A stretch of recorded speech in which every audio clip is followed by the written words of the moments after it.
ఇవాళ డీలిమిటేషన్కి సంబంధించినటువంటి చర్చ దక్షిణాది రాష్ట్రాలని ఒక ఊపేస్తూ ఉంది. 1971 జనాభా ఆధారంగా డీలిమిటేషన్ జరగాలి, లేదు అనంటే మరో 25 ఏళ్ల పాటు ఈ డీలిమిటేషన్ను నిలిపివేయాలనేటువంటి ప్రధాన డిమాండ్ తోటి నిన్న చెన్నైలో స్టాలిన్ నేతృత్వంలో దక్షిణాది రాష్ట్రాల రాజకీయ పార్టీలు మరియు వివిధ రాష్ట్రాల ముఖ్యమంత్రులు పాల్గొనడం జరిగింది. దీంతో పాటు పంజాబ్ ముఖ్యమంత్రి భగవంత్ మాన్ కూడా ఈ కార్యక్రమానికి హాజరు కావడం జరిగింది. అలాగే ఒడిశా మాజీ ముఖ్యమంత్రి నవీన్ పట్నాయక్ కూడా తన సంఘీభావాన్ని తెలియజేసిండు, కానీ హాజరు కాలేదు. ఇక చంద్రబాబు నాయుడు, పవన్ కళ్యాణ్ గారు వీళ్ళు హాజరు కాలేదు. మిగతా వాళ్ళందరూ కూడా అక్కడ హాజరైనట్టు కనిపిస్తూ ఉంది, విత్ జగన్తో సహా.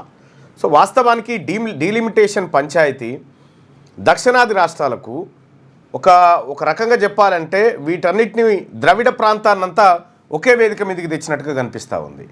సో ద్రవిడ ప్రాంతం మలయాళీలు ఉన్నటువంటి ప్రాంతం, తమిళులు ఉన్నటువంటి ప్రాంతం, కన్నడులు ఉన్నటువంటి ప్రాంతం, తెలుగు వాళ్ళు ఉన్నటువంటి ప్రాంతం, ఇదంతా ద్రవిడ ప్రాంతం. ఈ ద్రవిడ ప్రాంతం ఒకప్పుడు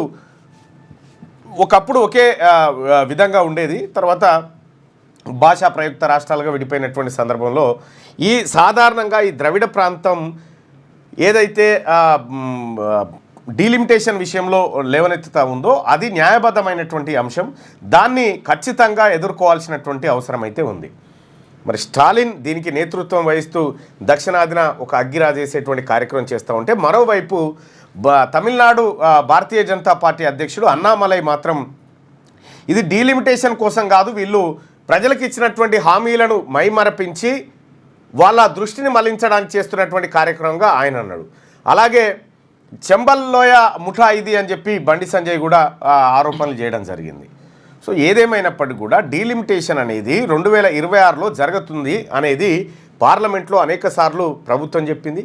మరి డీలిమిటేషన్ జరిగితే ఈ దక్షిణాది రాష్ట్రాల్లో ప్రస్తుతం 130 స్థానాలు ఈ దక్షిణాది ప్రాంతం ఈ దక్షిణాది రాష్ట్రాల నుంచి ఉన్నటువంటి పరిస్థితుల్లో మరి కొత్తగా సీట్లు పెరగకపోగా ఉన్న సీట్లు పోతే పార్లమెంట్లో మెజారిటీ సీట్లు ఉత్తర భారతదేశం వైపు ఉంటే రేపు పొద్దున వాళ్ళు దక్షిణాది ప్రయోజనాలను ఎట్లా నెరవేరుస్తారనేది ప్రధానమైనటువంటి పంచాయతీ. మరి దీనికి దక్షిణాది రాష్ట్రాల పంచాయతీలోకి ఈ అంశం పైన చంద్రబాబు గారు మాట్లాడకపోవడం, పవన్ కళ్యాణ్ గారు మాట్లాడకపోవడం, ఆ తర్వాత ఇంకొక ఇద్దరు కూడా మాట్లాడినట్టు తెలుస్తూ ఉంది. సో వాళ్ళు కూడా దీంట్లో భాగస్వామి అయితే ఈ ఉమ్మడి ప్రయోజనం ఇదంతా ఇక్కడ ఈ ప్రాంతంలో ఇప్పుడు మనం తక్కువ సీట్లు ఉంటే మీరు ఎవరిని అడగలేరు, ఎవరిని ఏం చేయలేరు. కాబట్టి భారతదేశంలో ఒక ప్రభుత్వం ఏర్పడాలంటే ఖచ్చితంగా దక్షిణాది రాష్ట్రాల పాత్ర అనేది అనివార్యంగా ఉండాలి, లేకపోతే ఇక్కడ ప్రాంత ప్రయోజనాలు దెబ్బతింటాయి. సో మొత్తానికి నిన్న చెన్నైలో జరిగినటువంటి కార్యక్రమంలో హాట్ టాపిక్గా మారింది. ఇటు బీఆర్ఎస్ పార్టీ నుంచి కేటీ రామారావు బృందం, అటు కాంగ్రెస్ పార్టీ నుంచి మహేష్ కుమార్ గౌడ్, అలాగే మహేష్ కుమార్ గౌడ్తో పాటు రేవంత్ రెడ్డి గారు కూడా వెళ్ళడం జరిగింది.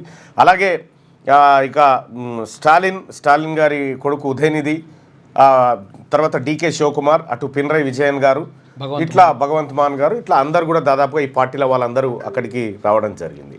సో మరి అది ఎక్కడికి దారితీస్తుంది? ప్రధానంగా వాళ్ళు చేస్తున్నటువంటి డిమాండ్ డీలిమిటేషన్ ప్రక్రియ చేస్తే మొత్తం పెరిగేటువంటి సీట్లలో 33% సీట్లు దక్షిణాదికి ఇవ్వండి, లేదు అంటే 25 సంవత్సరాల పాటు దీన్ని వాయిదా వేయండి అనేటువంటిది ప్రధానంగా చెప్తున్నటువంటి మాట, ఈ డిమాండ్. సో ఈ అంశం ఇట్లా ఉంటే ఇక అసెంబ్లీలో హాట్గా చర్చ జరుగుతూ ఉంది.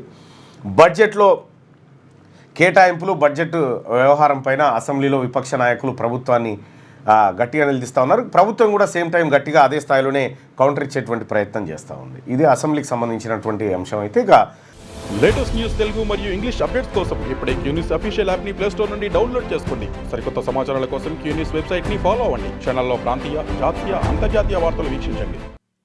లైక్ చేయండి.